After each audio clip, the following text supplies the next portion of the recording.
और शिव शंकर देव ऋषि नारद के सामने नेत्र खोलकर बोले, क्या क्या चाहिए बोलो। देखिए संबोधन, गरुण घंटी क्यों बजाई जाती है, मंदिर में घंटी क्यों बजाई जाती है, घंटाल क्यों बजाया जाता है, ताली क्यों बजाई जाती है मंदिर के अंदर, कारण क्या है। शंकर के मंदिर में घंटी क्यों बजाई जाती है, शंकर के मंदिर में उस घंटी को क्यों बजाया जाता है, ताली का नाद क्यों करा जाता है, शिव मंदिर में किस लिए करा जाता है। तो लिंग पुराण कहती है कि मंदिर के अंदर या घर के अंदर आप गरुण घंटी जब बजाते हो, घंटी का नाद जब करते हो, तो शिव महापुराण की कथा और लिंग पुराण की कथा, विष्णु पुराण की कथा कहती है, मात्र घंटी का नाद कर देने से जितने भूमि पर तीर्थ हैं, जितने साधक साधना कर रहे होते हैं, जितने तप कर रहे होते हैं, जितनी पवित्र नारी स्त्री पतिव्रता धर्म का पालन कर रही होती है, जितने दान पुण्य स्मरण हो रहे होते हैं, उस समय पर जिस समय तुमने घंटी बजाई है, उस पल वो सारे पुण्य घंटी का नाद करते से तुम्हारे खाते में आ जाते हैं, मात्र घंटी का नाद कर देना। शंकर जी के मंदिर में जाकर ताली का नाद किया जाता है। ताली का नाद शिव मंदिर में क्यों बजाई जाती है, उसका कारण, उस मंदिर में जितने बैठे होंगे, जो भजन कर रहा, तप कर रहा, साधना कर रहा, अभिषेक कर रहा, पूजन कर रहा, 3 बार ताली बजाने से उनका सारा का पुण्य हमारे खाते में 1 सेकंड में आ गया। और हमें लगता है हम शंकर को रिझा रहे हैं, शंकर को रिझाया, शिव ने तुरंत दे दिया। घर में गरुण घंटी का नाद करना, इसलिए बच्चों को खेलने के लिए घंटी नहीं दी जाती। गरुण घंटी कोई खेलने के लिए नहीं देता, खिलौने दे देंगे, दूसरा सामान दे देंगे, पर गरुण घंटी नहीं देंगे। क्यों नहीं देते, क्योंकि गरुण घंटी का जब नाद करा जाता है तो सबका पुण्य हमारे खाते में आ जाता है। कोई साधारण घंटी बजाना, पूजन के समय पर, स्मरण के समय पर, भजन के, इसलिए घंटी भी हर कभी नहीं बजाई जाती, समय समय पर। और आपसे भी निवेदन है, मंदिर में भी जाओ ना तो घंटी का नाद करो तो बड़े प्रेम से करो, ऐसा नहीं कि तुम तो लेट बजाए जाओ बजाए जाओ बजाए जाओ, ऐसा ही नहीं कि लटकी है तो बजाए जाओ। क्या मतलब, वो घंटी को बजाने के लिए आएगी? नहीं, उसका एक समय, उसका एक संबोधन, उसका एक आनंद। कई मंदिरों में मंदिर का पट बंद हो जाता है, दरवाजा बंद हो जाता है, तो भी लोग घंटी बजा देते हैं। दोष, दोष। भगवान अगर मंदिर में सो रहे हैं, लिखा हुआ है मंदिर के खुलने का समय इतनी बजे से इतनी बजे तक, मंदिर बंद है तो घंटी नहीं बजना चाहिए। जिस जगह पर ब्राह्मण विद्वान हैं, साधक हैं, संत हैं, साधु हैं, मंदिर अगर बंद होता है तो उसके साथ में घंटी के नीचे के भाग को रस्सी से ऊपर बांध दिया जाता है जिससे बजे ना। क्यों? कहते हैं अगर भगवान अगर विश्राम कर रहे हैं, सो रहे हैं, निंद्रावश हैं या पट बंद है, उस समय पट बंद का समय है और घंटी का अगर नाद हो जाए तो कहते हैं 11 ब्राह्मण के भूखे रहने का दोष लग जाता है जीव को, मात्र घंटी बजा देने पर, अगर भगवान विश्राम कर रहे हैं। भगवान विश्राम अवस्था में है, पट बंद है, दरवाजा बंद है और लिखा हुआ है समय, मंदिर खुलने का समय 11 बजे से इतनी बजे तक, मंदिर बंद होने का समय इतनी बजे से इतनी बजे तक, और उस बीच में तुमने तो देख लिया कि पट बंद है, तुम तो आ गए, तुमने तो मन में सोचा हम तो इंदौर से आए, हम तो भोपाल से आए, हम तो वहां से आए, हम तो वहां से आए, और भगवान का मंदिर बंद है तो क्या हुआ, हम तो घंटी तो बजाएंगे, तो बजा ले जा। 11 ब्राह्मण भूखे रहने का दोष तुम्हारे खाते में आ गया।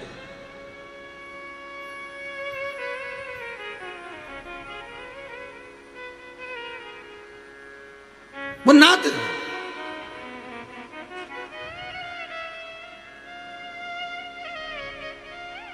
पुकारने का समय होता है, भगवान को पाने का एक समय, एक घड़ी, एक पल, एक क्षण होता है। देव ऋषि नारद के मन में वो अभिमान जो था वो सामने प्रस्तुत हो गया। हर हर महादेव कहा देव ऋषि नारद ने, कहीं कहीं भगवान की कृपा होती है, कहीं परमात्मा की दया होती है, तब जाकर हर हर महादेव का संबोधन हमारे मुख से निकल पाता है। फिर कहूंगा 84 लाख योनियां काटने के बाद मनुष्य की देह मिलती है, और मनुष्य की देह मिलने के बाद भी अगर आप शंकर के भगत हो गए, शंकर के उपासक हो गए, शिव के हो गए, तो फिर कोई जन्म नहीं मिलता, क्योंकि मृत्यु लोक का देव है देव अधिदेव महादेव, मृत्यु लोक का देव है। और उस मृत्यु लोक के देव ने आपको अगर गले लगा लिया तो फिर कहां जाना है? इसके सिवा कहां जाना है? फिर यही, फिर हमें हमें हमें कहीं नहीं जाना, हमें शंकर के सिवा किसी और जगह नहीं, शिव की ही आराधना।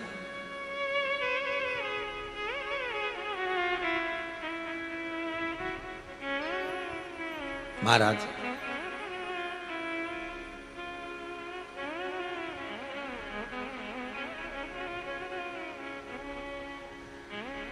शंकर की कथा भी,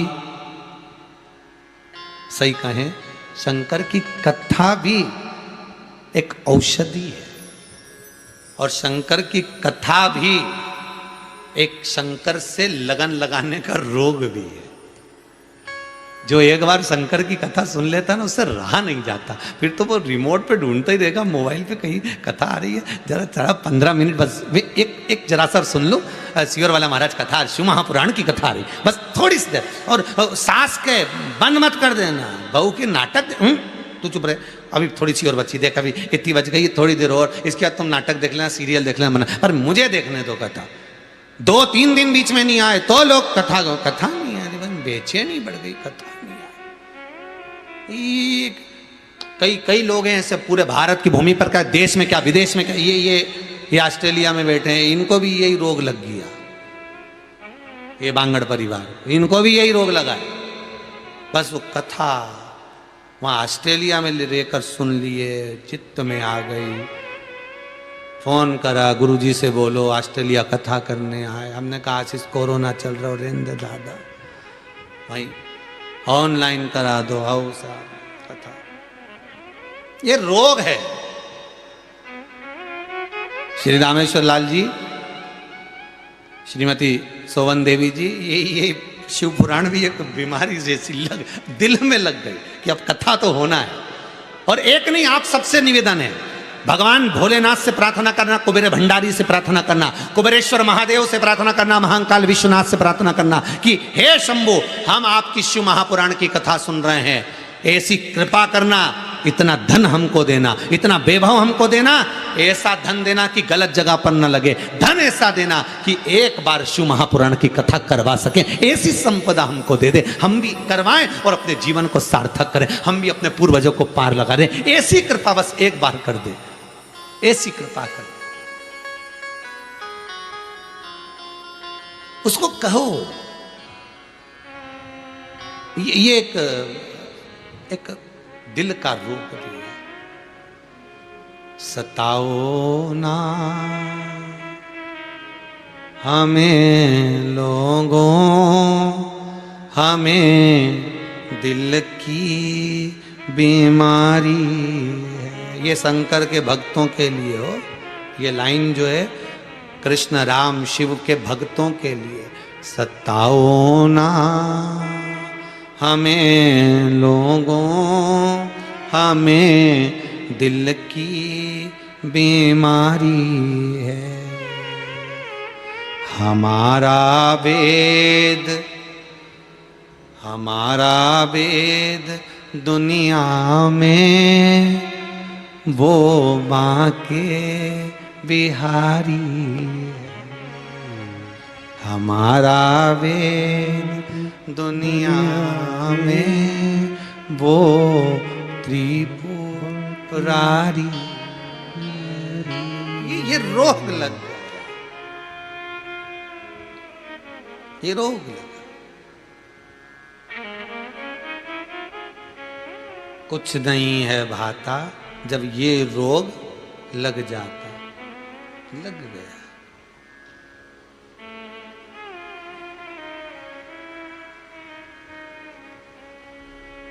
फिर कुछ नहीं, फिर कुछ सुहाता भी नहीं,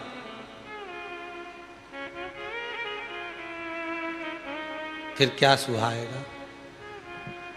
बस एक बाबा महाकाल की नगरी घनी प्यारी लागे, बहुत कठिन। जब इस कुबेरेश्वर धाम में रुद्राक्ष महोत्सव हुआ था, लोगों को रुद्राक्ष जो दिए गए थे, जितने लोग रुद्राक्ष लेकर गए थे उनको मालूम है कि कोरोना महामारी का क्रम चालू हुआ, इतना लोगों को कोरोना दुनिया भर में फैलता रहा, फैला, पर आपके घर में रुद्राक्ष का पानी था, रुद्राक्ष था, श्री शिवाय नमस्तुभ्यम का जाप था, तो कोरोना महामारी जैसी भी तुम्हारे सामने आ गई, परिवार में आ गई, पर किसी का बाल बांका नहीं हुआ, वापिस ठीक होकर आ गया, वापिस ठीक हो। और कभी योग लगे ना तो ये रुद्राक्षोत्सव ये चितावलिया हेमा में हुआ था, इसके पास में कम से कम 52 गांव लगे हैं, थोड़े दूर दूर पे, भले जंगल एरिया, पर किसी एरिया में जाकर पूछ लेना कि हाँ यहाँ कोरोना महामारी का कोई प्रकोप पड़ा क्या, किसी को बीमारी हुई क्या, क्योंकि बाबा की भक्ति में ऐसे डूब चुके थे, ऐसी भक्ति में रम गए थे कि बीमारी अगर सामने आ भी गई ना तो बाल बांका नहीं, कोई मरा नहीं, प्राण नहीं छूटे। जिसको शंभू ने पकड़ा फिर उसको यमराज पकड़ सकता है क्या? शिव आराधना में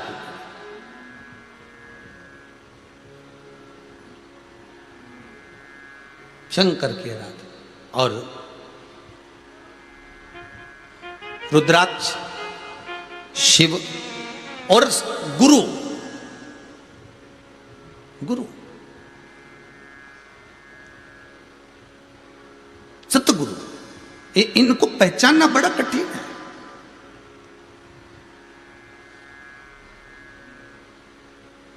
गुरु मिले से सुख है और गुरु बिछड़े से दुख।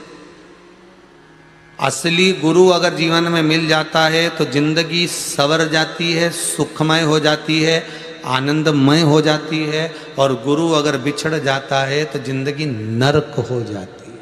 असली गुरु मिल जाए, शिव मिल गया तो जीवन सार्थक हो जाता है। शिव बिछड़ जाए, मुख से शंकर का नाम निकल गया, हम छोड़ दिए, अब शंकर से हमें कोई मतलब ही नहीं, अब हम शंकर के मंदिर ही नहीं जाते, अब तो हमने दूसरा कोई पकड़ लिया, फिर तीसरा कोई पकड़ लिया। शंकर के विमुख अगर आप हो गए, शंकर से अगर आप छूट चुके हो, शिव को हम जपते ही नहीं, हम शंकर का प्रसाद ही नहीं लेते, हम शंकर का नाम ही नहीं जपते, तो समझ लेना जीवन नरक है।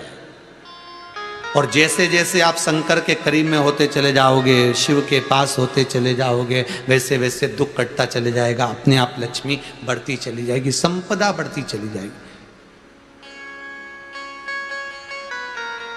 शिव के करीब में हो तो सुख है, गुरु के करीब में हो तो सुख है, रुद्राक्ष करीब में है असली तो सुख है। असली को पहचाने, नहीं पहचाने ब्रह्मा जी, नहीं पहचाने नारद जी, शंकर भगवान ने अपना रुद्राक्ष की माला दे दी, बाबा धन्यवाद, अपने कामदेव को जीता। रुद्राक्ष की माला पहन कर जा रहे थे तो शंकर जी ने कहा ये बात तुम भगवान विष्णु को मत बताना, बिल्कुल भी। नारद जी को मन में आया एक तो हम अच्छे नंबर से पास हो गए, ऊपर से क्या कि मार्कशीट ही मत दिखाओ, ये भी कोई बात होती है?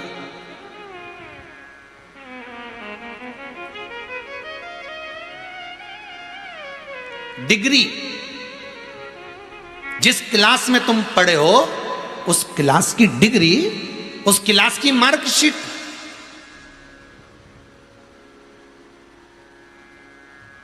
तुम्हारे पास में होगी, और दुनिया के लोग कहेंगे बहुत पढ़ा लिखा है साहब, इसने तो ये पढ़ाई करी, और क्या क्या डिग्री उसके पास में है, क्या क्या डिग्री उसके पास में।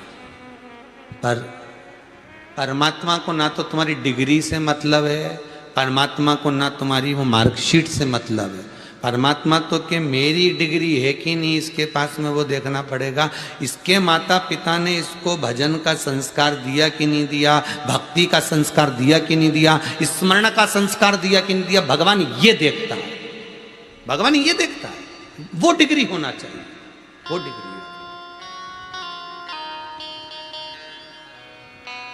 अरे भजन भोले बाबा का करते रहोगे तो संसार सागर से तरते रहो।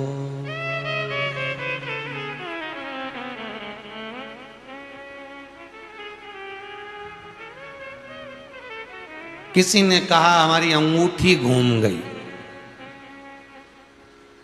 कहाँ गई? तो एक संत से पूछा हमारी अंगूठी घूम गई, कहाँ गई? तो संत बोले सोने में है। काय में है? तो सामने वाला व्यक्ति ने माथा खुजा के बोला सोने में ही तो थी। तो क्या बस अंगूठी घूम गई? तो संत बोले सोने में है। तो सोने में ही तो थी।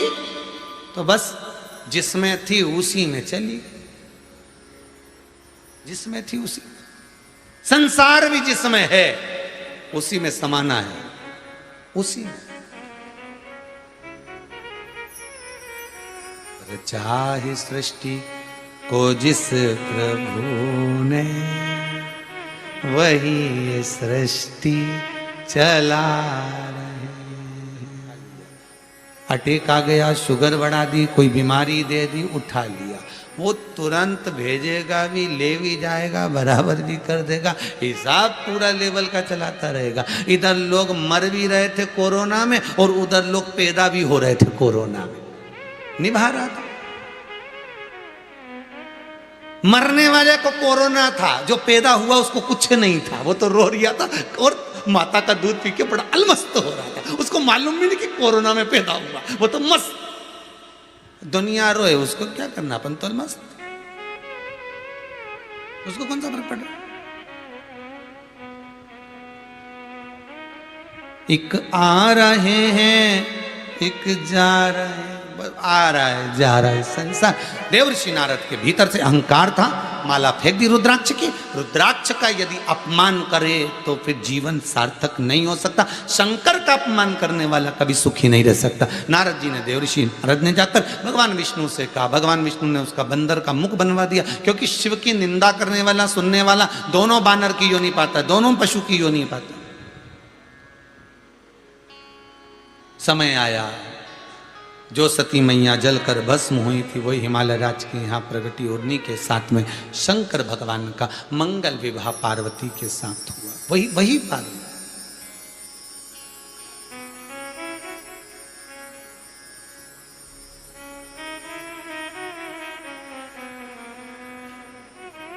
देवर्षि नारद के भीतर का अभिमान चला गया।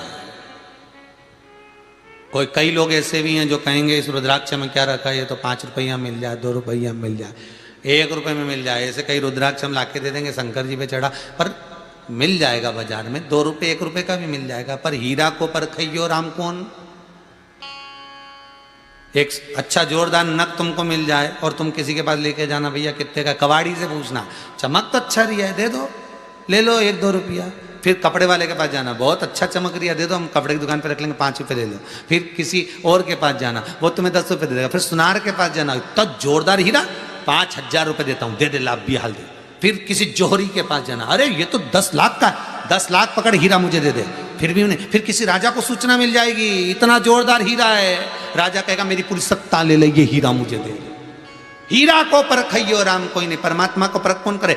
रुद्राक्ष की परख कौन करे? शंकर की परख कौन करे? जिसने शिव को पहचान लिया, शंकर का शिवलिंग, शंकर की पूजन, शंकर की आराधना, शंकर की कथा, शिव महापुराण, वो हीरा है जिसको पहचानने वाला ही समझ सकता है। और जो पहचान गया उसकी कीमत शंकर भगवान ने बढ़ा दी। जिसने जान लिया कि शिव पुराण में है क्या, शंकर की कथा में है क्या, जो जान गया, शंकर ने उसकी कीमत बढ़ा दी, उसकी कीमत।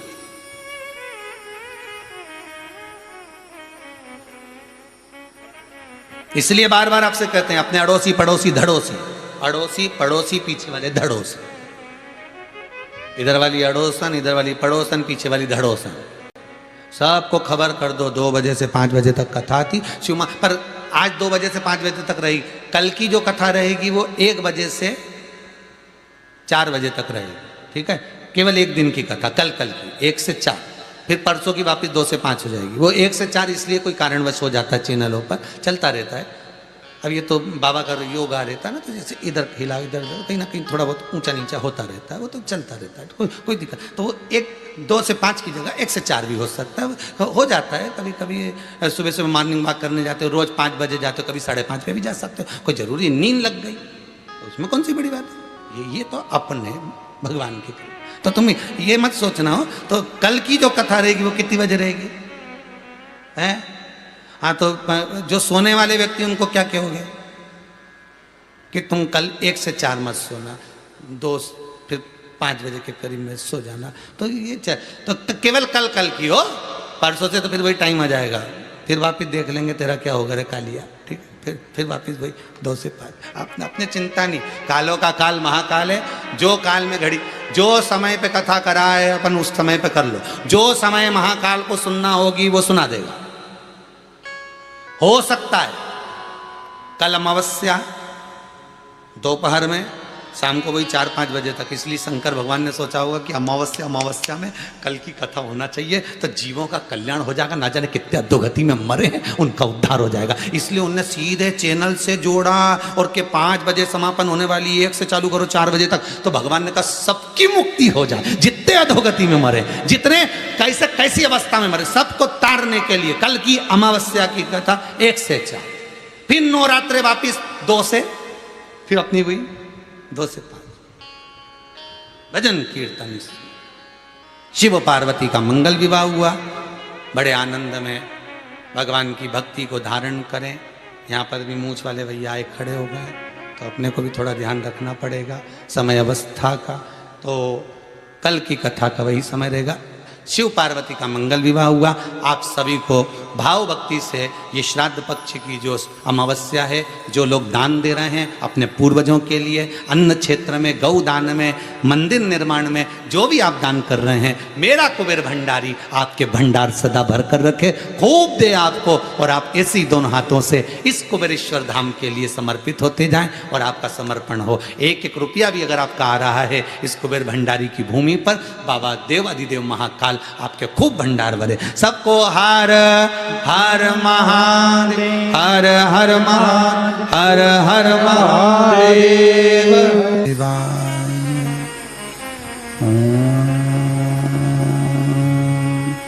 नमः शिवाय, नमः शिवाय, नमः शिवाय,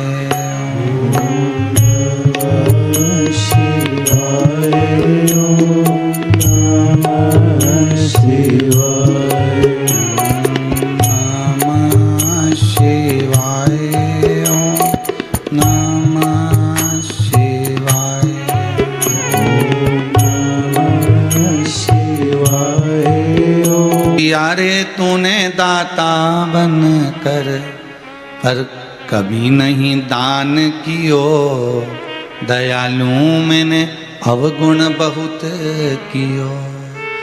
के मुख तो दिया रे तूने दाता बन कर पर कभी नहीं भजन कियो, दयालु मैंने अवगुण बहुत कियो। इस संसार सागर में आकर अगर मैंने सबसे ज्यादा कोई काम करा तो एक करा कि कोरा कोरा कागज काली काली शाही, 10 को 20 कियो, दयालु मैंने अवगुण बहुत कियो। इस संसार सागर में मुझे भजन को दुगना करना था।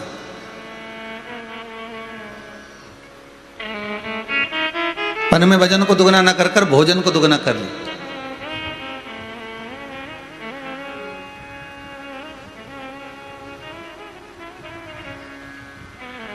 इस संसार सागर में आकर मुझे कीर्तन को, दान को, पुण्य को, सत्कर्म को दुगना करना था, पर इस संसार सागर में आकर मैंने अहंकार को दुगना कर लिया। मैंने अहम को, मैंने अपने अभिमान को, मैंने अपने अहंकार को दुगना कर लिया।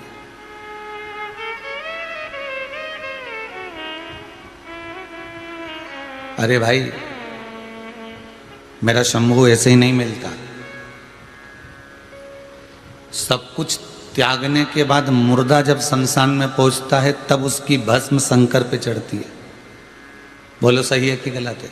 कि जिंदा व्यक्ति की भस्म चढ़ जाएगी।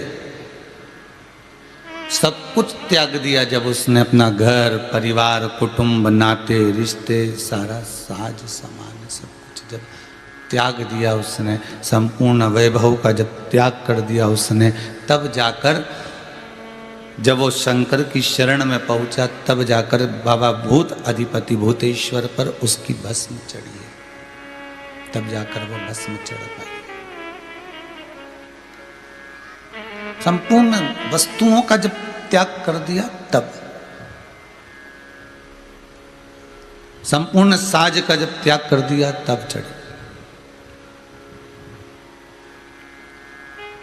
भगवान के गले में जो माला पड़ती है, भगवान के पास में जो माला चढ़ाई जाती है, भगवान के गले में जो माला फूलों की पहनाई जाती है, एक फूल भी कितना त्याग करता होगा कि उसको सुई से चुभना पड़ता होगा।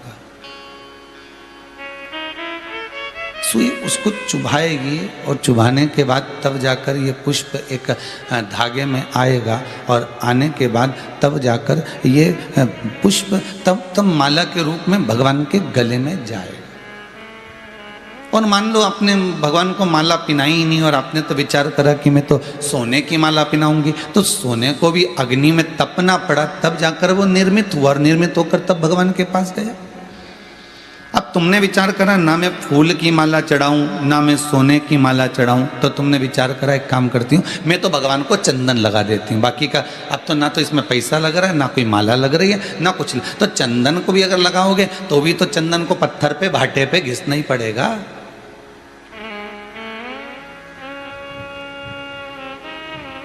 फूल को अगर भगवान के पास जाना है तो उसको चुभन सहन करना पड़ेगी। स्वर्ण को अगर भगवान के पास जाना है तो उसको अग्नि की तपन सहन करना पड़ेगी। चंदन को अगर भगवान के मस्तक पर जाना है तो उसको भी पत्थर पर घिसा जाएगा तब जाकर वो भगवान के मस्तक पर चढ़ पाएगा। तो मनुष्य भी ऐसे ही चले जाएगा क्या भगवान के पास? मानव भी क्या भगवान के पास ऐसे ही चले जाएगा? मानव को अगर भगवान के पास जाना है तो उसको भी कहीं ना कहीं संसार के लोग चुभन देंगे, जैसे मीरा को लोग ताने देते थे, अपशब्द कहते थे।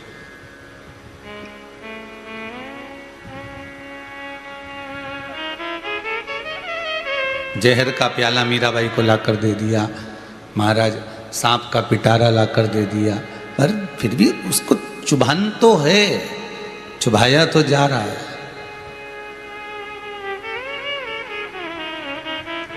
संत नामदेव जी महाराज की कुटिया में आग लगा दी और नामदेव जी महाराज की कुटिया में आग लगाई और नामदेव जी महाराज बाहर खड़े होकर देखते रहे कि कुटिया जल रही है।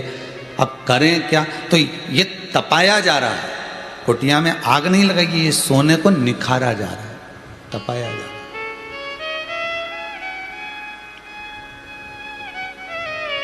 और चंदन, संसार के लोग व्यक्ति को बहुत उसकी बुराई कर कर, निंदा कर कर, अपशब्द बोलकर उसको घिसते हैं, भले घिसे।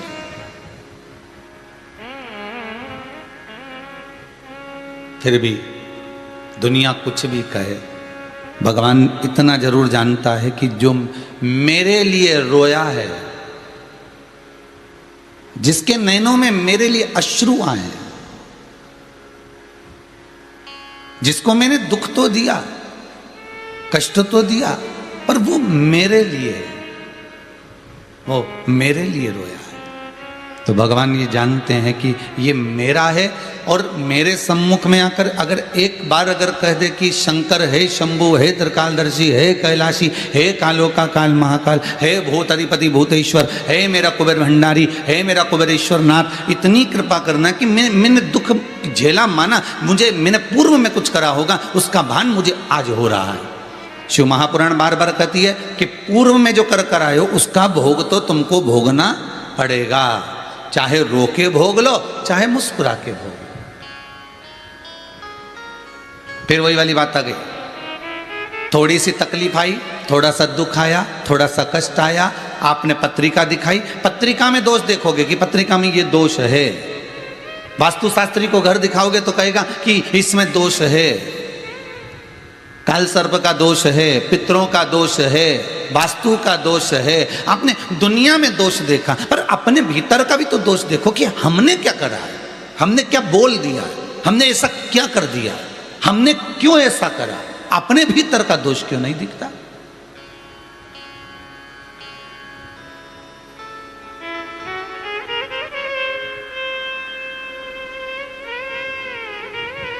भाई गलती और गुनाह, ये दोनों चीजों का स्मरण होना चाहिए आपको। गलती और गुनाह,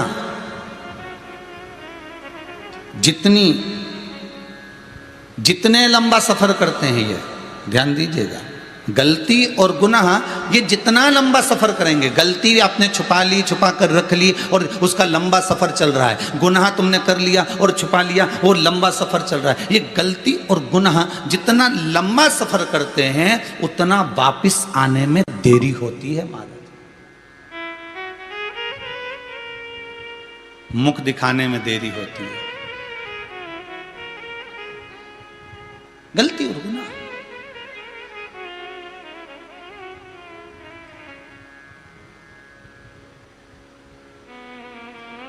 अपनी गलती को, अपने गुनाह को लंबा सफर मत करने देना।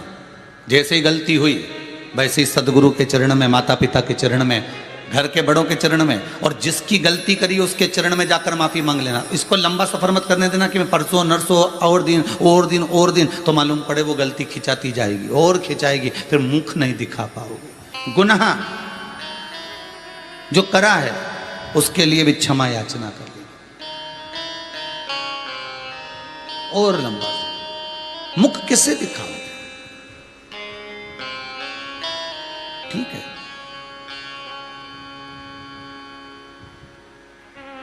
कर्म का भोग है, मनुष्य को भोगना है। जैसा मानव का शरीर मिला है वो तो ये मन के अनुकूल हम अपनी जिंदगी, वो कहते हैं एक ट्रेन रास्ते में चलते चलते बंद हो गई। अब ट्रेन रास्ते में चलते चलते बंद हो गई तो इंजीनियर भी बड़ा विचित्र था, उसने कहा डब्बे चेंज कर दो, इधर का डब्बा पीछे लगा दो, पीछे का डब्बा आगे लगा दो। उन्होंने इंजन को बुलवाया और इंजन को बुलवा के डब्बे चेंज करे, फिर वो ट्रेन फिर भी नहीं चली। फिर किसी ने कहा ये ट्रेन नहीं चल रही, तो कहा एक काम करो सारे डब्बे हटा लो, दूसरे डब्बे लगा दो। फिर दूसरे डब्बे लगाए, फिर भी ट्रेन नहीं चली। अब ट्रेन चलने को ही तैयार नहीं, तो करा क्या जाए? तो फिर एक दूसरे इंजीनियर को बुलाया और इंजीनियर ने कहा क्या हुआ? तो कि ट्रेन चलते चलते बंद हो गई। तो कि इसमें डब्बे की गलती नहीं है, इसमें जो इंजन लगा है गलती उसकी है। इंजन बदल दो, ट्रेन को आगे बढ़ाओ। फिर उस इंजन को निकाल दिया गया, दूसरे इंजन को फिट कर दिया गया और ट्रेन को आगे बढ़ाया गया। कई लोग कहते हैं इसमें नेत्र का दोष है जिससे काम जग गया, कोई कहते हैं ये श्रवण का दोष है जिससे निंदा सुनाई देती है, कोई कहता है इन हाथों का दोष है जिससे चोरी हो जाती है, कोई कहता है ये पाँव का दोष है जिससे ये गलत जगह पहुंच जाते हैं, कोई कहता है ये मुख का दोष है जो गलत व्याख्यान कर देते हैं, गलत बोल देते हैं, गलत खा लेते हैं। इसमें दोष ना नेत्रों का है, इसमें दोष ना हाथों का है, इसमें दोष ना पाँवों का है, इसमें दोष ना मुख का है, इसमें दोष ना नेत्रों का है। दोष एक ही चीज का है, ये इंजन जो मन है ना इसी का दोष है। जरा सा कुछ देखा और खाने की लालकता जाग गई, जरा सा कुछ देखा नेत्रों से क्रोध जाग गया, जरा सा कुछ पाया।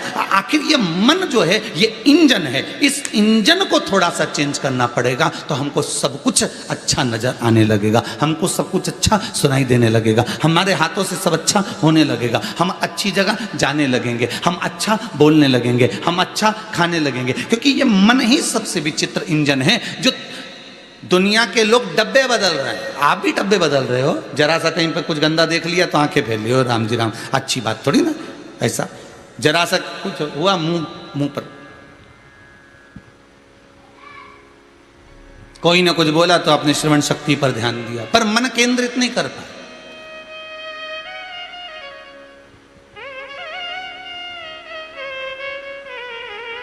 हमने दुनिया को बदलने का प्रयास करा पर अपने आप को नहीं बदल पाए। हर बार हम कहते रहे हम सुधरेंगे, अरे बोलो तो युग सुधरेगा। सुधरोगे कब? हम बदलेंगे, युग बदलेगा। बदलोगे कब? वो समय, वो घड़ी, वो पल, वो क्षण आपके पास में आना भी तो चाहिए। आप उस पल, उस घड़ी, उस क्षण का इंतजार कर रहे हो, पर इंतजार किस चीज का करोगे?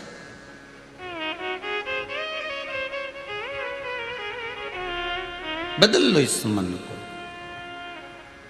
बदल। और ये मन जब बदल गया, ये चित्त, ये वृत्ति जब व्यक्ति की बदल जाती है, तो चाहे कितनी भी गलत संगति सामने आ जाए तो भी वो गलत नहीं कर पाता। विभीषण और केकई, विभीषण और केकई इसका उदाहरण है। लंका में विभीषण रहते हैं, चारों तरफ राक्षस राक्षस रहते हैं, अपशब्द कहने वाले, ताने देने वाले, मदिरापान करने वाले, मांसाहार करने वाले, भक्षण करने वाले, वैश्यावृत्ति करने वाले, जुआ खेलने वाले, सारे उस लंका के अंदर निवास करते थे। इसके बाद भी विभीषण में कोई आदत आई क्या? अरे बोलो तो नहीं। विभीषण बिगड़ा क्या? नहीं।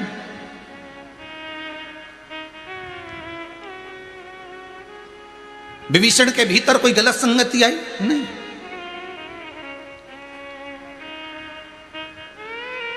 एक मां अपने बच्चे को रोज चिल्लाती है, उसके साथ मत रहा कर, मैं तेरे को 50 बार समझा चुकी, नहीं तो जोड़ दूंगी रख के। मैंने तेरे को 50 बार समझाया, उसके साथ मत रहा कर, वो बेकार है, बहुत गंदा लगता है मुझे, उसके साथ मत रहना, नहीं तो दूंगी दो धर कर। वो गलत काम करता है, वो जुआ खेलता है, वो मांसाहार करता है, मदिरापान करता है, वो वेश्यावृत्ति करता है, उसके साथ मत रहना। पर शिव महापुराण की कथा तो कहती है कि लंकाधिपति रावण की उस नगरी में सारे ही ऐसे थे, एक विभीषण को छोड़कर, सारे।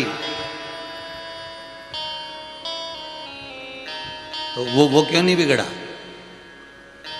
क्योंकि उसने अपने मन को, इस इंजन को परमात्मा में लगा कर रखा था।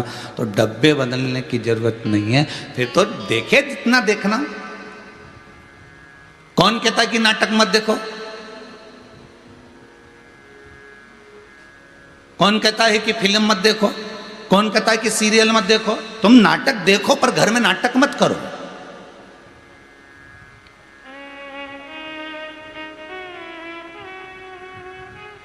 तुम पिक्चर देखो, पर चरित्र का फ्रैक्चर मत करो।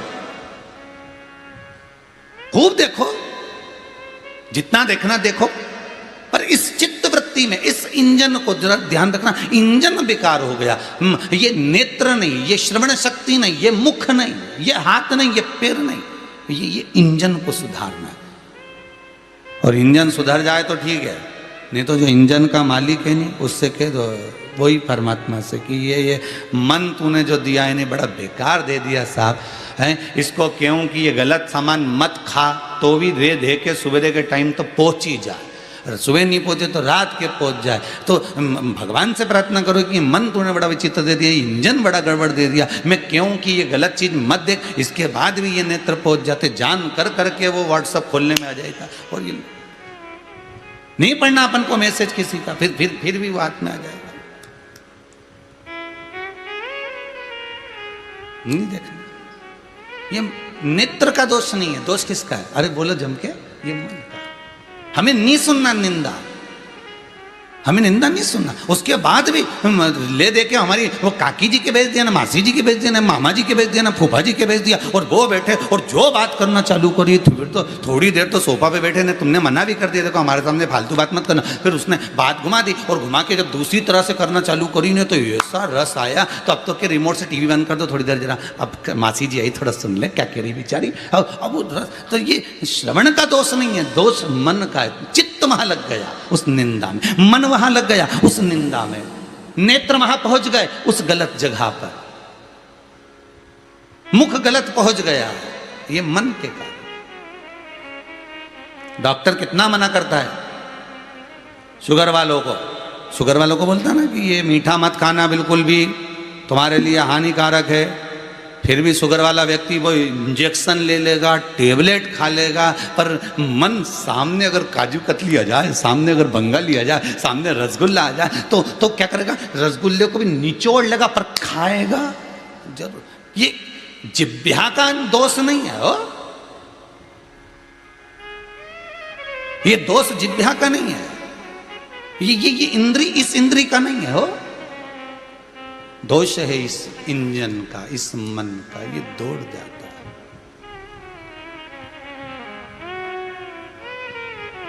बस ये मन सब दूर जाता है, पर ये मन परमात्मा के आगे झुक नहीं पाता है। अभिमान, अहंकार, अभिमत्ता, अहमता भगवान के सामने झुकने नहीं देते।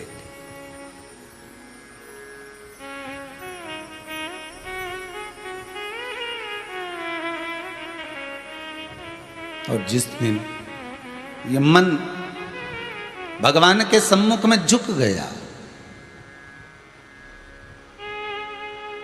भगवान के सामने झुक गया। आपको कथा में इससे पहले जो कथा हुई थी उसमें वर्णन किया था, इस सिर को घर के बुजुर्गों के सामने, घर के बड़ों के सामने, गुरुजन के सामने, माता पिता के सामने, परमात्मा के सामने इस सिर को झुका दिया करो।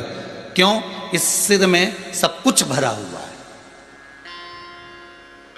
और ज्यादा भरा हुआ है ना, इसलिए इसको उंडेलते रहो गुरुजन के चरणों में, माता पिता के चरणों में इसको गिराते रहो, छोड़ते रहो।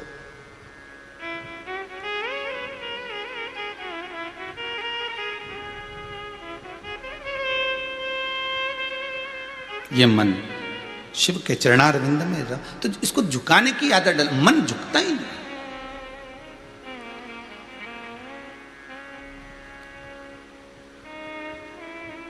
बताओ, एक कहीं शादी में देखा था हमने तो कि वो लड़की ऐसी खड़ी थी और स्टेज पे, और दूल्हा भले वो उसके माँ बाप के सामने कभी नहीं झुका भापड़ा, कभी उसने गुरुजी के सामने धोखनी लगाई, पर माता पिता के आगे धोखनी लगाई, कभी उसने माता पिता गुरुजन को, घर के बड़ों को, कभी बहन को, कभी भाई को जिस आदर से फूल नहीं दिया उस आदर से वो फूल दे दिया था। हम सामने सोफे पे बैठे थे, सामने वो स्टेज पे लड़की बड़ी तंग के खड़ी हुई थी, बड़ी इठला रही थी और लड़का घुटना टेक के फूल दे रहा था। हमने कहा गजब का सीन है साहब, गजब।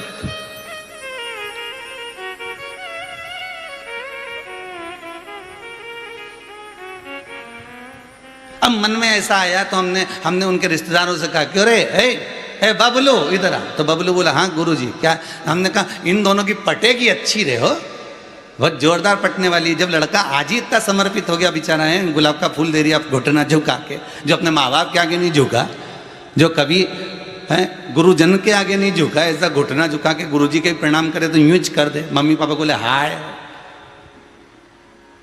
और वो आज घुटना झुका के अगर गुलाब का फूल दे रहा है तो इन दोनों में पटेगी जरूर हो। और मालूम पड़ा 3 महीने बाद तो तलाक हो गया।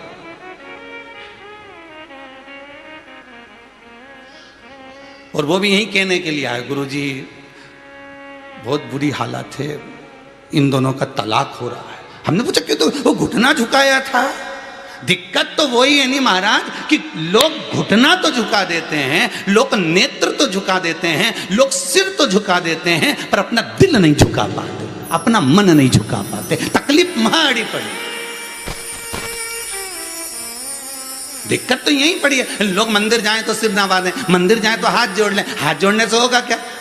ऐसा हाथ तो कोई भी जोड़ ले। मंदिर जाए तो भगवान का दर्शन करते करते जाए, गाड़ी चलाते जा रहे हो वहीं से यूज कर रहा है तो यूज तो कोई घोड़ा गधा भी निकले तो वहीं से यूज देखता जाए कि रोटी मिलेगी, गाय भी निकले तो यूज देखता जाए। और यूं के हम तो भगवान को ही जा रहे हैं, तो तुम्हारे सिर झुकाने से कुछ नहीं होगा, तुम्हारे हाथ जोड़ने से कुछ नहीं होगा, तुम्हारे नेत्र झुकाने से कुछ नहीं होगा। शिव महापुराण की कथा कहती है मंदिर में ढेर आते हैं ऐसे, और हजारों लोग दिन भर महाकाल का दर्शन करने के लिए, विश्वनाथ का हजारों लोग दर्शन करने के लिए आते हैं। इस कुबेरेश्वर धाम में भी ढेरों लोग दिन भर में आते हैं और प्रणाम करने के लिए आते हैं, नमन करने के लिए आते हैं। भले कुबेरेश्वर धाम में भगवान नहीं बैठे पर भूमि को नमन करने आते हैं, पर उनकी चित्तवृत्ति में आएंगे, देखेंगे, हाथ जोड़ेंगे, पांव पड़ेंगे। इससे भगवान को तो मालूम है कि जो मेरे पास में आया है तो वो तो करेगा।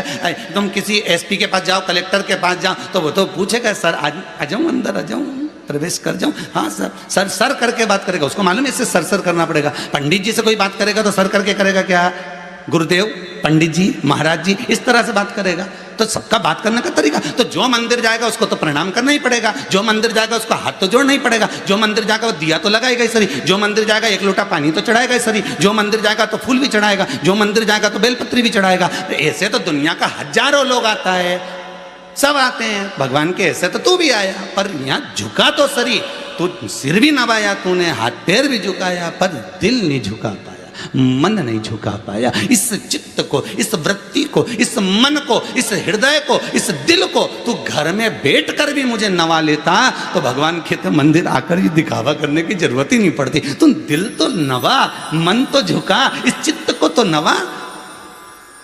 ने घुटना टेक रिया है, फूल दे रिया, उसके बाद इतना झगड़ा कर रिया तो अब कहाँ जाएगा। तो लोगों के भी लगेगा ना कितना अच्छी जोड़ी है साहब, फोटो भी खींचा, इन्हें ऐसा कैमरा भी लगा था वहाँ तो खूब जोरदार, तुम देखना टीवी भी बनी, खूब फिल्म भी बनी, सब कुछ हुआ। अब अपन तो यही सोचेंगे कितनी अच्छी जोड़ी है, सामने सिर घुटना नवा के फूल दे रिया है, जो अपने माँ बाप को कभी नहीं दिया इन्हें, कभी प्रणाम नहीं करा इसने, और वो घुटना अपनी उसको फूल दे रिया है जिसको अभी 2 महीने 1.5 महीने से ही मिला है, और इतना नवा के दे रहा है। तो मन में तो आएगा कि इन दोनों में कितनी अच्छी बनेगी, भगवान की कृपा रहे इन दोनों की जोड़ी अमर। पर बात जरा सी बात में झगड़ा हुए और ऐसे झगड़ा हुए तब समझ में आए तो ये गुलाब का फूल गड़बड़ कर गया। वो इसीलिए उसने डंडी वाला फूल दिया था कि इसमें कांटे लगे, ले पकड़ ले, तब समझ में आया कि इसमें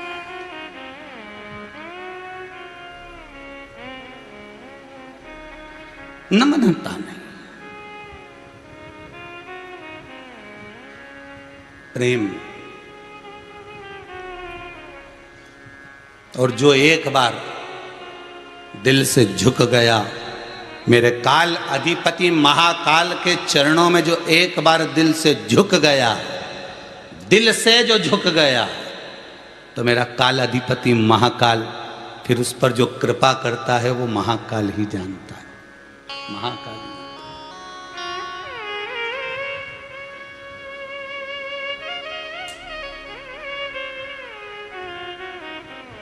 उसके सिवाय कोई नहीं।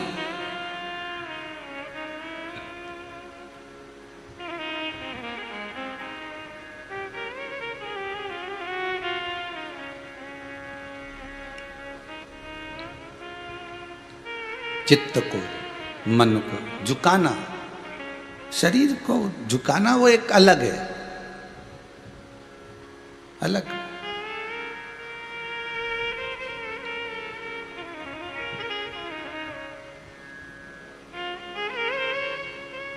एक पहलवान ने सामने एक राम जी का फोटो लगा रखा था और सुबह सुबह ऐसा हाथ धरे ने दंडवत, वो एक्सरसाइज करे दंडवत, और ऐसे दंडवत करता जा। अब हमने शिव महापुराण की कथा कहती है कली काल में संसार में 84 लाख योनियां काटने के बाद जब मनुष्य की देह मिलती है तब जाकर मुख से हर हर महादेव निकल पाता, बड़ी मुश्किल से निकलता है हर हर महादेव। पहले हम भी हर बार कहलाते थे, हर थोड़ी देर में कथा में हर हर महादेव बुलवाते थे कि नहीं बुलवाते थे? आपने पहले की कथा देखना, यूट्यूब पे डली होगी, हर थोड़ी देर बाद बुलवाते थे हर हर महा, और हम कहते थे हर हर महादेव बोलो, दीन बंधु दयालु दया कीजिए, जो दोनों हाथ उठा के हर हर महादेव नहीं बोले उसको उठा लीजिए। हम ये बोलते थे, वो तो बेचारे 1-2 लोगों ने मैसेज करा, पत्र लिख कर भेज दिया कि हम गाड़ी में कथा सुने, मोटरसाइकिल चलाते चलाते सुने, और तुम बोलो कि हर हर महादेव बोलो, नहीं तो उठा लेगा। अब बताओ हैंडल कैसे छोड़े? नहीं तो हम तो कहते थे कि दीन बंधु दयालु दया कीजिए, जो दोनों हाथ उठा के हर हर महादेव नहीं बोले उसको उठा लीजिए। अब बेचारा मोटरसाइकिल चला रही है,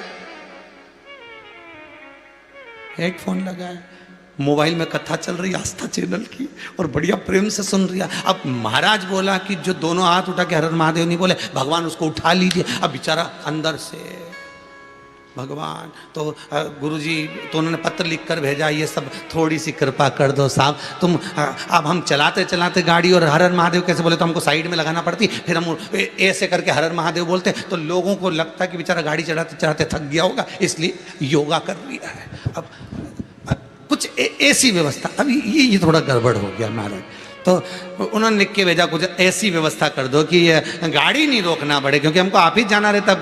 अब गाड़ी कितनी बार रोको? 3 घंटे की कथा में तो तुम्हारे थोड़ी देर में बोलते हर हर महादेव।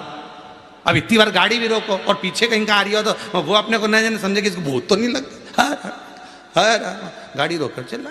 तो फिर विचार करा कि अब एक काम करेंगे कि कथा के शुरू में हर हर महादेव बोलेंगे और कथा के एंड में।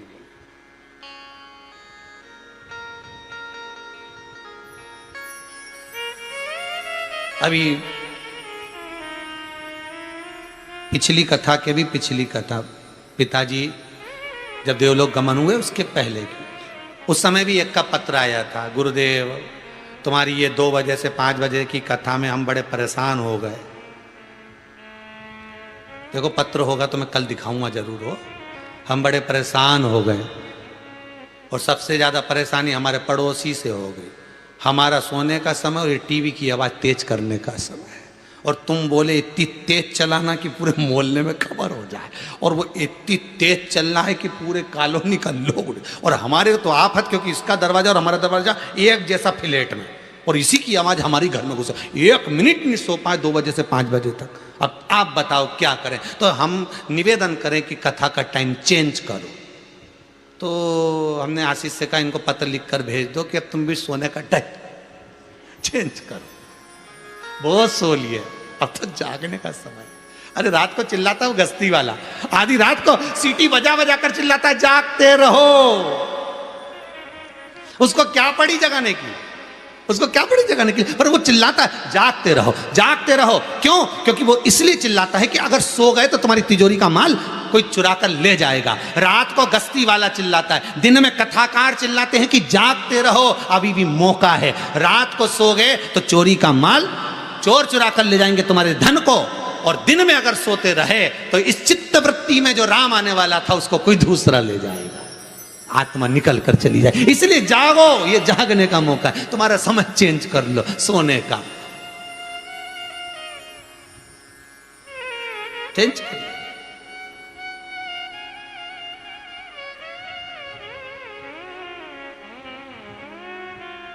चित्तवृत्ति में शिव समाये तो वो सुख ही दूसरा।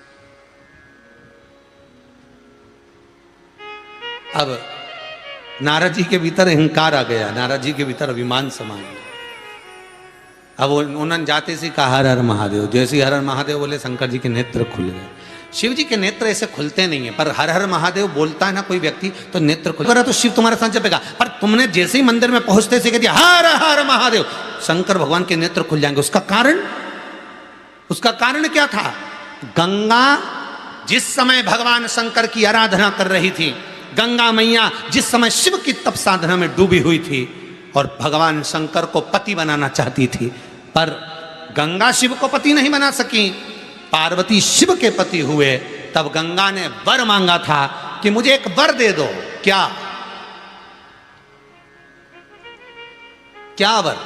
गंगा कहती है संसार में ऐसे कई लोग होंगे जो गंगा नहाने भी नहीं आएंगे, संसार में ऐसे कई लोग होंगे जो गंगा नहाने नहीं आएंगे। शिव मांस और हड्डी ये दोनों एक साथ गंगा में आ जाए तो समझ लेना पूर्वजों की कृपा है। क्या क्या चीज? जम के बोलिए जरा। मांस और हड्डी ये दोनों एक साथ अगर गंगा में आ जाए तो समझ लेना शंकर की कृपा है, पूर्वजों की कृपा है। नहीं तो दुनिया के लोगों की तो केवल हड्डी हड्डी आती है, मांस तो घर ही रह जाता जल के राख, केवल हड्डी आती है। अगर कभी आप गंगा नहाए हो शरीर से जीते जी तो बड़े प्रसन्न होना, बाबा ने बड़ी कृपा करी कि गंगा नहा ली हो, बड़ी कृपा करी है भोलेनाथ जी ने, गंगा नहा ली। बड़ा दयालु है भोलेनाथ, बड़ा कृपा। गंगा ने वर मांगा। क्या वर मांगा गंगा ने? गंगा ने एक वर मांगा, मुझे एक वर ऐसा दे दो कि व्यक्ति कहीं पर भी रहे और एक बार हर हर गंगे कह दे, हर हर महादेव कह दे, तो ही उसे गंगा के स्नान का पुण्य मिल जाए और मेरे भोलेनाथ का उसको दर्शन नेत्र खोल कर हो जाए। केवल नेत्र खोल कर। शिव के नेत्र हमेशा बंद रहते हैं, कभी कभी खुलते हैं, कभी कभी खुलते हैं, पर हर हर महादेव जब कहा जाता है शंकर को लगता है कि मेरी गंगा मेरे सामने आ गई, मुझसे वर मांगने के लिए। शिव नेत्र खोलकर आपको भी वर प्रदान कर देते हैं। वो ओघड़दानी वो शिव है, वो शंकर है।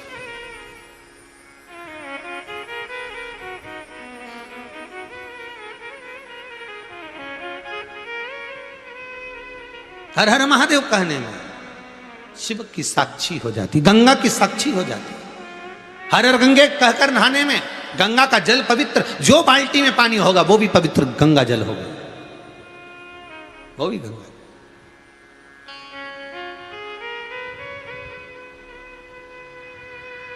महाराज देव ऋषि नारद ने जैसे हर हर महादेव कहा, हर हर महादेव जैसे ही बोला, शिव जी के नेत्र खुल गए। क्योंकि हर हर महादेव संबोधन ही ऐसा है। आप संबोधन करो, किसी मंदिर में जाना, लोग ओम नमः शिवाय जप रहे हो, कोई अनुष्ठान कर रहा हो, कोई पूजन कर रहा हो, और तुम मंदिर में जाते ऐसी घंटी भी मत बजाना, तुम तो बजाना ही मत ही, बस एक बार जम के दोनों हाथ उठाकर बोल देना हर हर महादेव। जितने जाप में लगे होंगे नहीं, आंख बंद करके भी, वो भी एक आंख खोल के देख लें कौन आई है।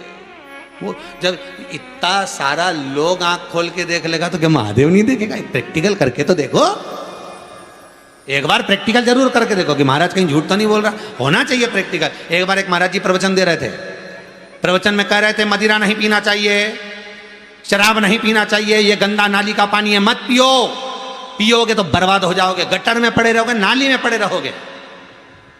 उसी में महाराज का एक पहचान वाला बैठा था, उठ के खड़ा हो गया, ओ महाराज इतनी बड़ी बड़ी बात कह रही है, तेरा सग्गा भाई पी के तो नाली में पड़ा, उसको तो ज्ञान दे नहीं रही और हमको ज्ञान दे रिया।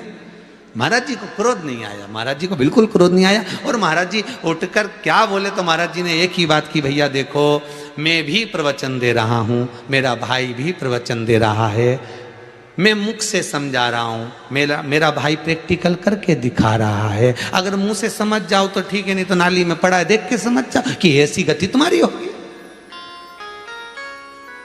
समझना तुमको, प्रैक्टिकल जरूर करो एक बार। किसी और वाले महाराज बोले शिव महापुराण में, कुबेरेश्वर धाम में जब कथा चल रही थी तो शिव वाले महाराज बोल दिए, क्या बोले कि प्रैक्टिकल करना है। क्या प्रैक्टिकल करना है? कि एक बार मंदिर में जाके भले घंटी ना बजे पर हर हर महादेव जरूर कहा जाए, हर हर महादेव सब जरूर कहा।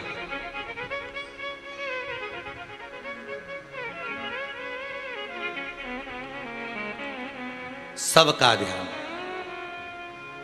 अच्छी जम के चिल्ला के बोलो, नहीं तुम बढ़िया साड़ी वाड़ी पहन के जाओ, सिर पे पल्लू मल्लू धरा, बढ़िया जोरदार पिन मिन खुशी सब बढ़िया, और जोरदार जाके और जैसे चिल्ला के बोले हर हर महादेव, और जैसे ही बोले तो जितना मंदिर के अंदर सब राम जी बड़ी भयंकर बोली है, बड़ी भयंकर।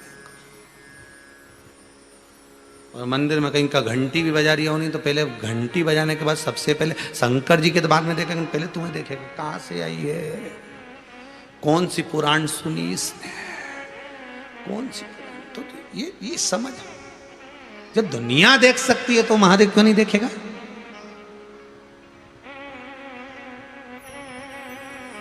क्यों नहीं देखेगा?